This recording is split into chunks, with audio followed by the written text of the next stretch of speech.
Okay, well, good morning. Thank you for having me. My name is Deborah DeWitt, and I am here to share my project on the candida autoimmune connection. Now, this project is very near and dear to me because I have lived this myself. So, my questions for people are you sick and tired of being sick and tired? Do you suffer with pain, some depression, gut pain, digestive issues, headaches, like a myriad of an umbrella of symptoms? My personal story began when I was about 6 years old and I was very sick, and the doctor at the time, we didn't know what was going on. My parents didn't understand what was going on.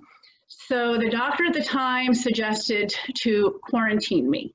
I had to go into a hospital, and they tried different antibiotics and different treatments and breathing treatments and all different kinds of things.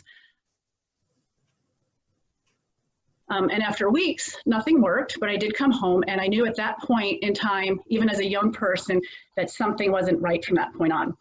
So there was a lot of brain fog and stomach pain, just an umbrella of symptoms that no one could quite figure out. So after years of trying different techniques and doctors, I finally found a doctor at the age of 32 who would listen to me and my symptoms. So what he tested me for was celiac disease, because at the time they were finding that 1 in 1,100 people had this, and he just wanted to test for it. So we did some data, got the work done, and I was very thankful to have a diagnosis because it came back positive. So he at the time had said to me, here's your diagnosis, I don't know the diet, have at it. So I did. So at the time, this was like pre-internet. So when you want to learn about some stuff, you had to go to the library and get some books or mail order some catalogs or things like that. And even if you wanted to try gluten-free foods, you had to mail order them. Now, celiac sprue disease is a malabsorption issue, and it you're gluten intolerant if you have this disease, and they say that you're born with it. So after 4 years of trying this diligently, I still was not well. So what I found kind of accidentally was about this condition called candida overgrowth. So candida is actually a yeast, which sounds quite disgusting, but it's true. And it's a fungal infection that lives in your system. So the root cause of many underlying syndromes is this condition. There's a lot of medical research done on this now, but they're still not always treating the issue itself. So the program that I am developing for my clients and family and people in my life is how to address this fungal situation, create a good balance in your digestive system, because what you feed will grow and what you kill will, and what you starve will die. How to do things naturally, using food as medicine. I've been walking this journey for about 22 years, and today I am healthier and more energetic than when I was in my 20s or even in my teens. And the most awesome part is that the data, when I have my checkups and do some testing, the data actually shows the reversal of all signs of celiac and other autoimmune disorders. So I can tell you that it works. I have a couple of clients that are working with me. I package this in a trial way for them to do this for free and to see how it works. And as a side effect, 2 of the ladies I'm working with in 1 month have lost a combined total weight of about 30 pounds. But weight loss is also a side effect of being healthy. So the point for my work is for people to get well, and then the rest kind of balances itself out.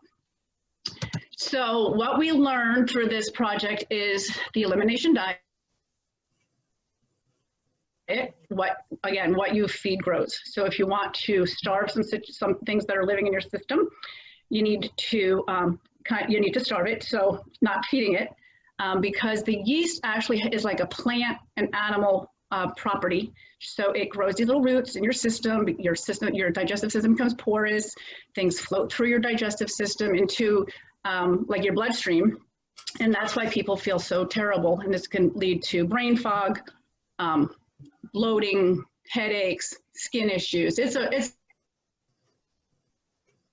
myriad of different things. So again, addressing the root cause through diet, adding antifungals, and then later on, after a couple of weeks, reintroducing foods to learn how to be aware of what you're eating instead of just mindless eating, using food as medicine.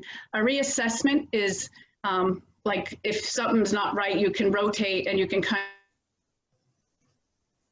of figure out where there's a trigger, because you might actually have an allergy to something instead of an intolerance, or just having the wrong foods.